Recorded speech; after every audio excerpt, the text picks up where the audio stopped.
5000 પોલીસની અમે 25 દીકરાઓ બહેનો સાથે ઉપસ્થિત થયા છે.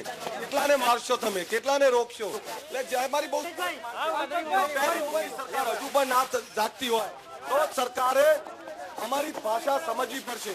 અમારી વાત બહુ સ્પષ્ટ છે. અમે ટાટા નેનોને તાળું મારવા આવ્યા છે, પણ તાળું એટલે મારવા આવ્યા છીએ કે મારા યુવાનોને નોકરી નથી આપતા.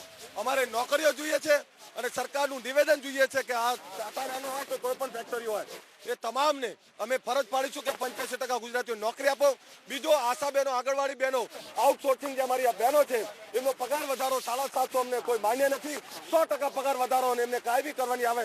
આ મુખ્ય બે માગણી સાથે અહીંયા અમે ઉપસ્થિત થયા છીએ. પણ પોલીસ રોકશે. બહુ મોટો 3 જિલ્લાના એસપીને બોલાવવામાં આવ્યા છે. ઘર્ષણ થાય તેવી શક્યતાઓ દેખાઈ રહી છે. हमको रोक सके उस जमाने में दम नहीं. પોલીસના આદેશ આપે છે સરકાર. પોલીસ એકવાર હવે મુખ્યમંત્રીને પૂછી જુએ કે ગુજરાતનો સિંહ, ગુજરાતનો અલ્પેશ ઠાકોર શું કરીએ તો જવાબ મળશે મારી કોઈ જવાબદારી નહીં. એટલે આપણે બહુ સ્પષ્ટ કહું, અમારો મુદ્દો છે નોકરીઓ. અરાજકતા ફેલાવી, તોફાન કરવું, ઘર્ષણ કરવું એ અમારો મુદ્દો નથી. બહુ સ્પષ્ટ વાત છે. મારી બહેનોને ન્યાય આપો, યુવાનોને રોજગારી આપો તો અમે તમારા છીએ. આજે ટોકન કરવા આવ્યા છીએ. આવનારા સમયની અંદર તમામ ઉદ્યોગોમાં જઈશું અમે. 100% પણ હું આપને કહી દઉં,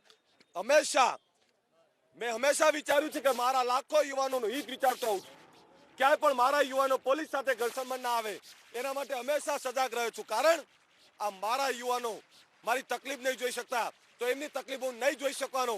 એટલે મારા તમામ યુવાનોને કહ્યું છે બધા જ શાંતિથી બેસશે, પોલીસને જે કરવું એ કરે, કોઈ જ ઘર્ષણ નહીં થાય. એટલે મારા યુવાનો ક્યાંય ઘર્ષણ નહીં કરે. પણ જો સરકાર કંઈક કરવા માંગતી હોય તો સરકાર જે કંઈ આગળ બને એના માટે જવાબદાર સરકાર છે.